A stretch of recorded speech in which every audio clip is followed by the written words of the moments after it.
সুপ্রিয় শিক্ষার্থীবৃন্দ, শুভেচ্ছা নিও। ইটভাটার চিমনির মতো দেখতে এই যে স্থাপত্যটি, এটার নাম কুতুব মিনার। এটি ভারতের পুরান দিল্লিতে অবস্থিত। আমরা এখন এটির ইতিহাস ঐতিহ্য সম্পর্কে জানব। কেমন?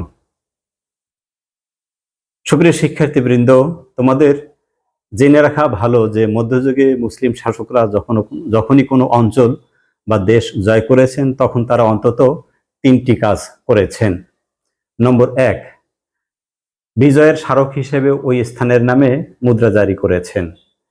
কে কত সালে কোন স্থান থেকে মুদ্রা জারি করেছেন তা এতে লেখা থাকত। 2, মসজিদ বা স্মৃতিস্তম্ভ নির্মাণ করেছেন।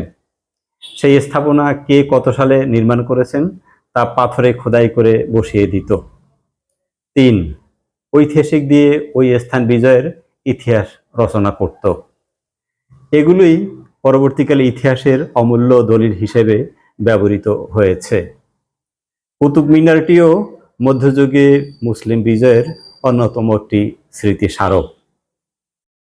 সুপ্রিয় শিক্ষার্থীবৃন্দ, তোমরা হয়তো জানো 1192 খ্রিস্টাব্দে তরাইনের দ্বিতীয় যুদ্ধে গজনির সুলতান মোহাম্মদ ঘুরি দিল্লির পৃথ্বীরাজ চৌহান বাহিনীকে পরাজিত করেন। পরের বছর 1193 খ্রিস্টাব্দে তার সেনাপতি কুতুবউদ্দিন আইবেক দিল্লি জয় করেন এবং বিজয়ের স্মৃতি হিসাবে সেখানে কুয়াতুল ইসলাম মসজিদ এবং এর পাশেই কুতুব মিনারের নির্মাণ কাজ শুরু করেন। মসজিদখানা ইতোমধ্যে ধ্বংসপ্রাপ্ত হয়ে গেছে, কিন্তু 800 বছরেরও বেশি সময় ধরে মিনারটা এখনো টিকে রয়েছে। এটা ছিল তৎকালীন বিশ্বের সবচেয়ে উঁচু স্থাপত্য।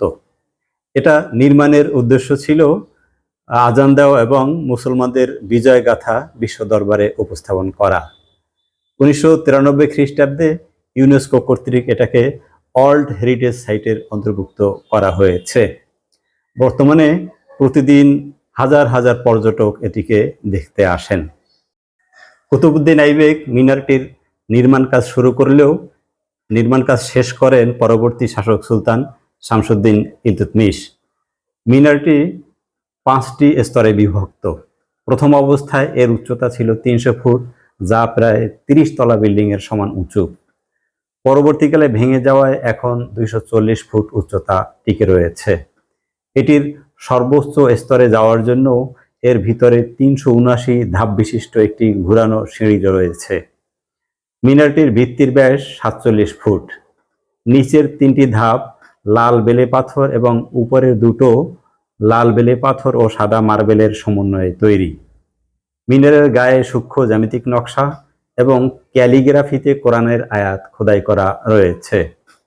এটি আসলে একটি স্থাপত্য কমপ্লেক্স। এখানে কুয়াতুল ইসলাম মসজিদের ধ্বংসাবশেষ ছাড়াও সুলতান শামসুদ্দিন ইলতুৎমিশের সমাধি, সুলতান আলাউদ্দিন খলজি নির্মিত আলাই গেট এবং তার অসমাপ্ত আলাই মিনারের ভিত্তি ইত্যাদি দেখতে পাওয়া যায়। সুপ্রিয় শিক্ষার্থীবৃন্দ, তোমরা হয়তো মনে করছো কুতুবউদ্দিন আইবেক তার নিজের নামানুসারে মিনারটির নামকরণ করেছেন কুতুব মিনার। আসলে কিন্তু তা নয়।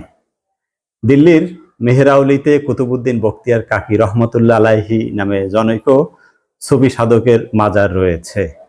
তৎকালীন সময়ে তিনি আফগানিস্তান থেকে দিল্লিতে ইসলাম প্রচারের উদ্দেশ্যে এসেছিলেন।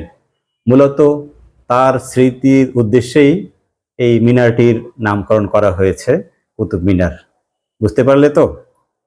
সুপ্রিয় শিক্ষার্থীবৃন্দ, এরই সাথে আজকের ক্লাসটি শেষ হলো। এতক্ষণ সাথে থাকার জন্য অসংখ্য ধন্যবাদ।